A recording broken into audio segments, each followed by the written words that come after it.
Bismillahir Rahmanir Rahim. Nahmaduhu wa nasalli ala rasulihil kareem.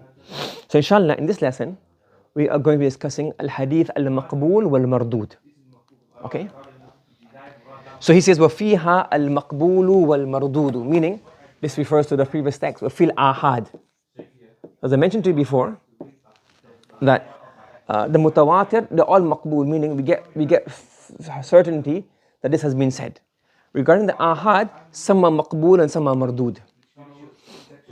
Okay, so remember that we have the mutawatir, we have the ahad, and in ahad, mashhur, aziz and gharib. So all of these can be what? Sahih, maqbul or mardud.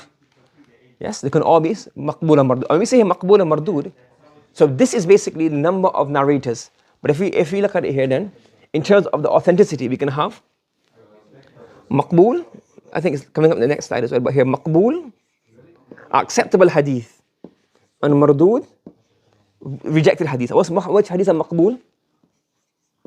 What we done as sahih, and what we done as hasan, in what? Bayquni.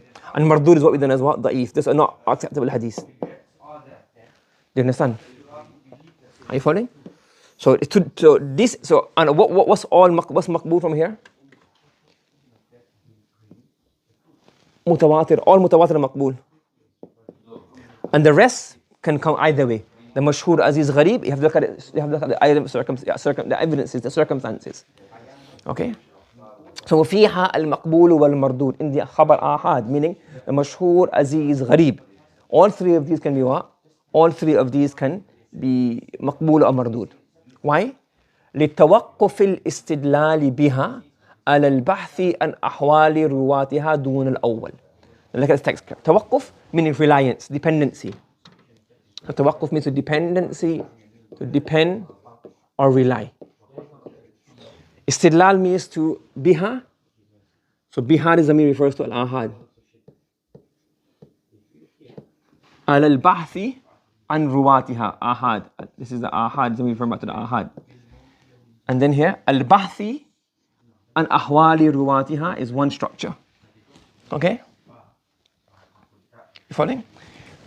So why do we have maqbul and mardud? Because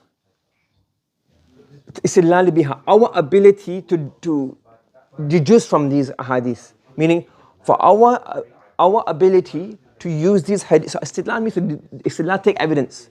So we can say here, it's not an exact translation, but use as a source. Just that's what he's trying to say here, as a source. To use as a source. Istidlal means to derive from these. So basically, the maqbul and mardud. In the ahad you have maqbul and mardud.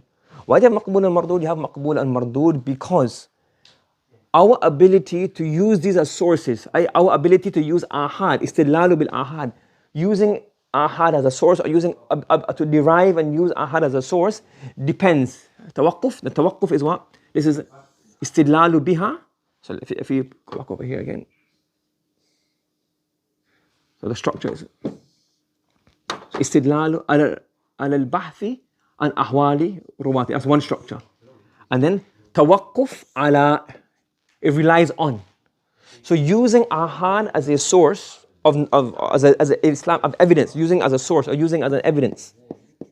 So using ahad as a source of evidence or using it as a source of knowledge. Tawaqquf depends on bahth. What does bahth mean? Searching, scrutinizing. Search, I think that is scrutinize. If I spell it, I'm probably going to get it wrong. And I'm not going to use the right click and correct. Scrutinize. Please excuse my spelling. Scrutinizing is narrators. The state, the condition, i.e., are they adil? Do they have adala? And do they have dhabt? Why do we have maqbul and mardud? Because our ability to use these ahad as a source of knowledge depends on us scrutinizing the conditions, i.e. the adala and the dhabt of the narrators. Dun al-awwal, not mutawatir. Which is the awwal, the first type of the four. Not mutawatir. So in mutawatir, we don't need to scrutinize and analyze the narrators because there's so many of them is that you can't, it's impossible for so many people, as I said for example previously, like if there's such a large event, whether the person was like one person is authentic, he's a liar, he's got previous past convictions, criminal records. hundreds of people are telling us this event took place. There was a skirmish outside of the stadium. So now we know it did take place. Now for each individual testimony, well, did this one person, did this one police officer, officer number 155, did he abuse this other person? Or did this one, John Smith, did he abuse officer 155? That's a khabar wahid. Now we need to analyze, okay, his testimony, is it matching up, not matching up? Those are all individual ahad incidences. But the whole scenario is mutawatir, that there's a skirmish, there was a fight, there was a brawl outside. Hundreds of people telling us this, and tens of people witness this. So now you want to have to analyze each individual narrator. Are you following? So that's why, for example, if you look on the websites, good websites which are reliable or credible, they would, for example, the first thing they would put up, they would say, gunshots heard outside of school. Because why? That's mutawatir now. They don't need to check each narrator. So many people have told us that there's 911 calls, there's something on Twitter. They want to say who, what, when. That's all now ahad. Someone said, oh, he came here before the school, from the front door, the back door. Was it 5 gunshots, 10 gunshots? They're going to say all that. They're going to say gunshots heard. That's mutawatir. So now they can put that information out as mutawatir. They're not going to say who told you. Multiple sources are telling us. I'm teaching you how to run a news center. This is a khabar ahad. This is information, knowledge. So now they can put on the website, gunshots heard, breaking. Details to follow. Because my details are ahad. We need to analyze each source. Which of our sources give us this information? Which of the reporters are reliable? Do you understand? So they'll put sources later on. You get what I'm trying to say, how it works? It's common sense logic. Everybody following me? Yes? Everybody understand so far what's going on? Okay. Right. وَقَدْ يَقَعُ فِيهَا. And within al-ahad, we have those ahadith which gives us ilmun nadari. Or we can say ilmun nadari is what? The dhanni. Meaning, remember I told you yesterday, you have dhanni and qat'i. This is speculative meaning, not 100%, but we get certainty. Bil qara'ini. What's qara'in mean? Well, what if the narrators are sahih? What if the narrators, they all met each other? What if the many narrators? So basically the khabar ahad, sometimes you can get mardud. So you can get a maqbul, and the maqbul can then give you itminan that yes, this has been said by the Prophet ﷺ. Okay, again, this is the same thing. This is more of a usul of fiqh discussion. That's why this text is not too important for us at this moment in terms of what does ilmun nadari mean, etc. But basically what we're trying to say, I'll explain the next text. So here, look, we have khabar. When you have a khabar, we have the narrator, obviously mutawatir, we don't need to analyze it. When we have the khabar, which is what? It's ahad, either as mashhur, aziz or qarib.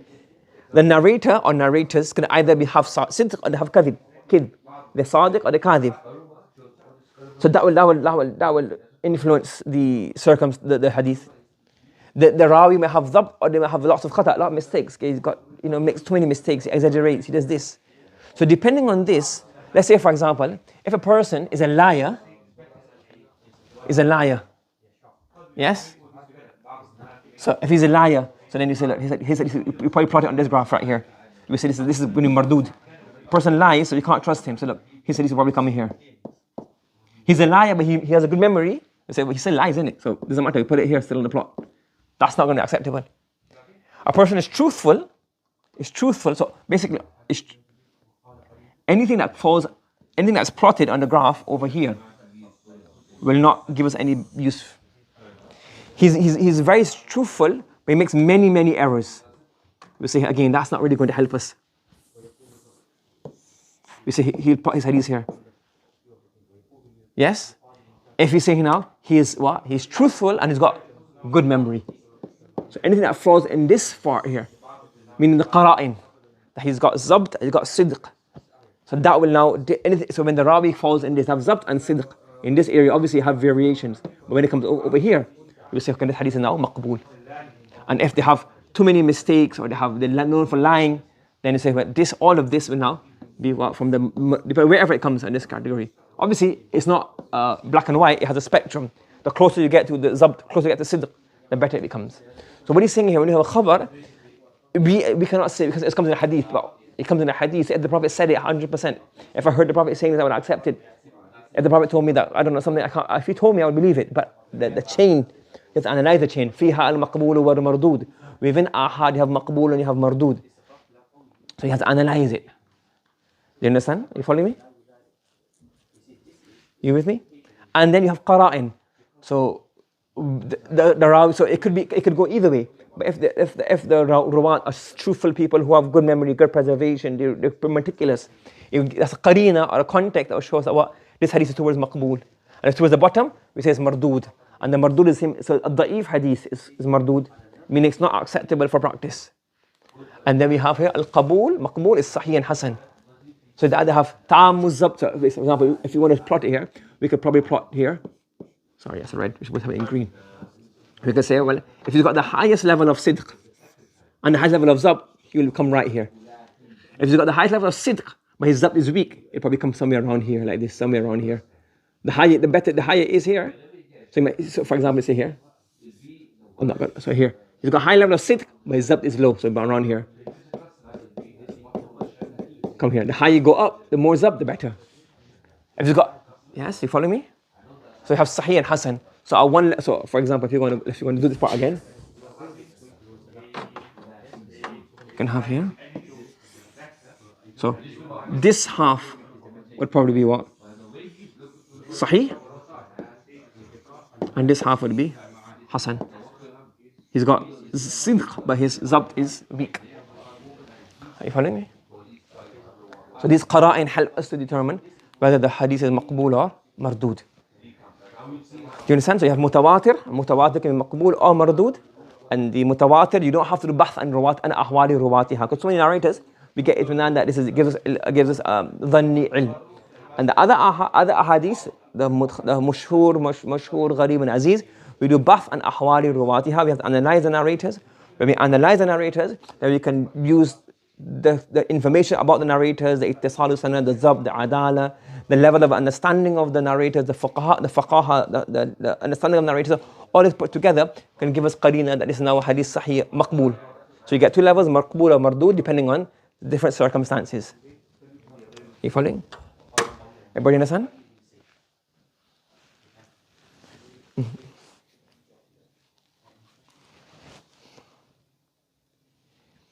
We see maqbul is probably given ilm dhanni. We have maqbul hadith is dhanni. It's not 100% because obviously even when we think, because remember this is not certainty. This gives us a probability, because there's always a probability of a mistake, of an error. So we can't say qat'an is dhann. Yes, it gives a dhanni. It's a dhanni. So it's dhanni thubut. Okay? Yes, understood? Any other questions? Let's stop here inshallah. Subhanallah bihamdi subhanakallahumma wa bihamdika wa nashhadu an la ilaha illa anta nastaghfiruka wa natubu ilayk.